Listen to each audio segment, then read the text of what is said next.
माझा त्रिवार प्रणाम। स्वामी विवेकानंद यांचा जन्मदिवस 12 जानेवारी 1863 रोजी कोलकाता येथे झाला।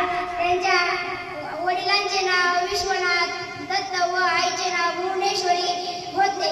त्यांना लहानपणी नरेंद्र असे म्हणतात।